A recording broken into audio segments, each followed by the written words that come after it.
So greetings, Sagittarius. Welcome to your horoscope. Yeah, I know it was brutal last week, so we'll be a little nicer this week.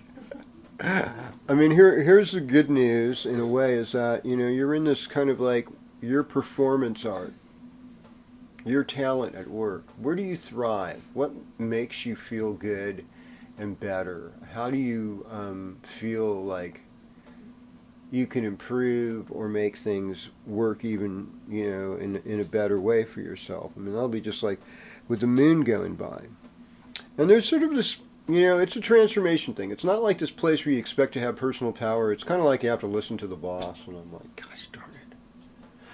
I have to remind myself, I know astrology, but I'm still human. And I am fallible to all of these kind of little planetary tricky trackies, they call them grahas in the Vedic, which means grabbers. That's what the planners do. They kind of grab on to a certain part of energy. And right now it's like a lot to do with your drive and being physical. If you have male children, that would be something that I would look at to the martial arts. Venus in the seventh house, though. I mean, it's with the North Node, it could imply relationships, even marriage. This is so gypsy-like of me to say something like this. So, okay, pay up now, or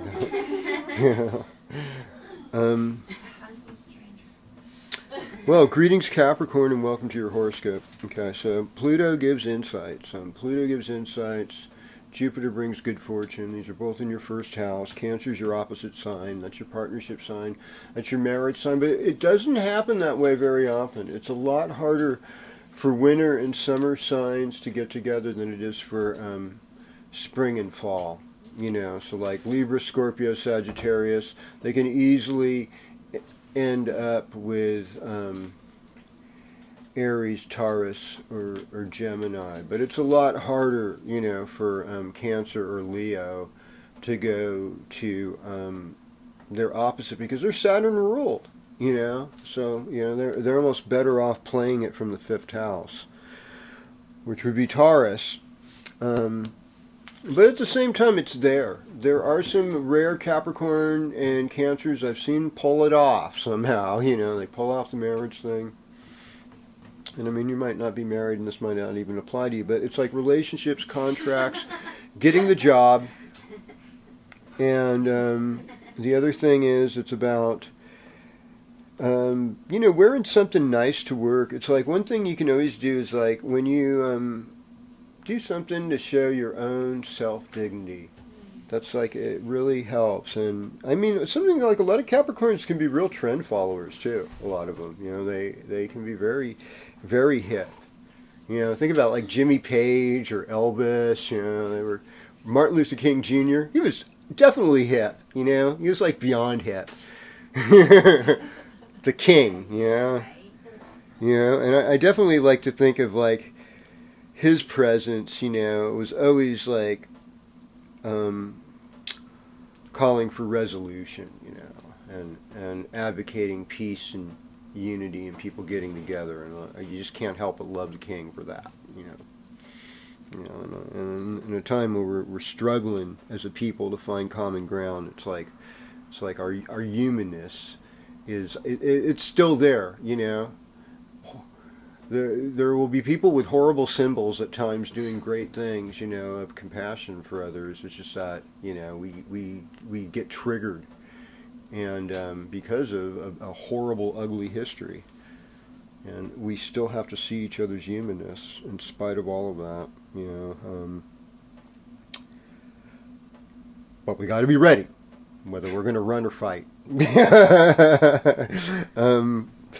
Things, now that Mars has moved into your fourth house, there's sort of this restlessness, like, oh, I got to get out, I got to travel, I got to go places, and so that's likely what you're thinking, what you want to do, and we're moving on to Aquarius. Oh yeah, no, greetings Aquarius, and welcome to your horoscope. So, what I'm seeing here is a a willingness to work on health issues and to also do like some kind of volunteer work. Like you'll do a little bit of karma yoga during this period, and your love life is feeling good. There's this one part of you that's like, yeah, my heart is really open and I'm feeling good. And then there's also this restlessness about where you are because of like Uranus in the fourth. But you're wanting to see spiritual connections with your family, with the way you use money, maybe even having like a talisman, like even people wearing gemstones or jewels. That's kind of I could see that a lot right now for you. All right, well, the wind up. Pisces with Neptune in the first house. Don't have that pressure of Mars right now. And the thing is, when it goes in the second house, sometimes we can speak harshly. It can cause us, not all of us, some people are just really nice that way. I'd like to be nice. Oh, well, thank you. I can be nice, but it's not like that one episode of Gilligan's Island or something where he says it's nice to be nice to the nice, or no, maybe that was in MASH, and it was something that